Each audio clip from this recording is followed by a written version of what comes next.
Let's begin by drawing our Christmas tree. We're going to start by making 2 diagonal lines at the top of our paper. Remember not to squeeze your ink too hard. We're going to close those 2 diagonal lines up with a zigzag line. 2 more diagonals that are a little bit bigger with a zigzag. 2 more diagonals that are a little bit bigger with a zigzag. And if you have room for a 4th set of diagonals with a zigzag, that will work too. If not, 3 will be just fine. Then we're going to add a little rectangular tree trunk and then a couple of diagonals going toward the bottom of the paper for the base. Now I'm adding a couple of little presents. I'm doing all of this with my ink and making sure that I don't squeeze my ink too hard. Now it's time to add some ornaments. So I'm just adding lots of geometric shapes like circles, putting circles all over my tree. Now I'm done with my ink and I'm ready for the next step. In my crayon basket, I find a light green and a dark green. You will have these big trays at your tables. The first thing I'm going to do is take my lighter green and I'm going to fill in all of the tree area that isn't covered by ornaments. So I take my light green and I very carefully color inside of my ink lines. After I'm finished with the light green, I'm going to come over that with the dark green. If I were to have done the dark green first, then the light green wouldn't show up. I can put darker colors on top of lighter colors though. So I'm going to take that dark green and I just draw little straight lines to show the texture of the branches or the leaves or the needles of an evergreen tree. It just adds a little bit of extra texture to my artwork. Texture is how something feels. In an artwork that's 2-dimensional or flat, sometimes you make something look like it feels a certain way. So now I'm taking a little bit of black and I'm going underneath those zigzag lines to make it look as if there's a shadow cast on the section of the tree that's underneath the other section. I'm even going to do it for the tree trunk. So just a little shadow. I don't bear down too hard. And of course a tree trunk is always typically brown. I used the brown lightly and then I took the brown and used it a little bit harder and put some texture on the tree trunk to make it look like wood.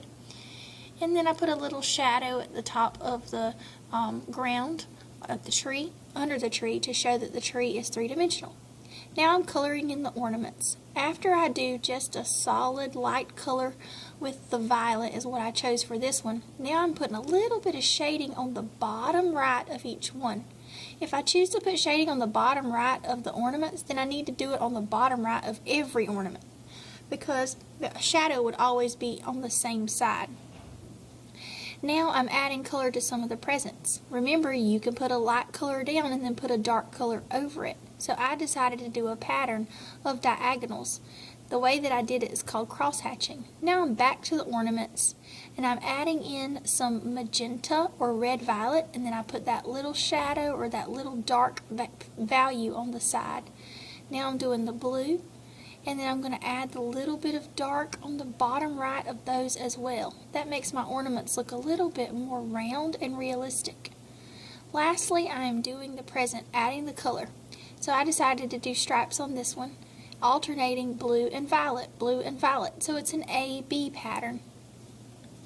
And after I'm finished up with coloring the presents and the tree, if I have time, I can do something fun with the background.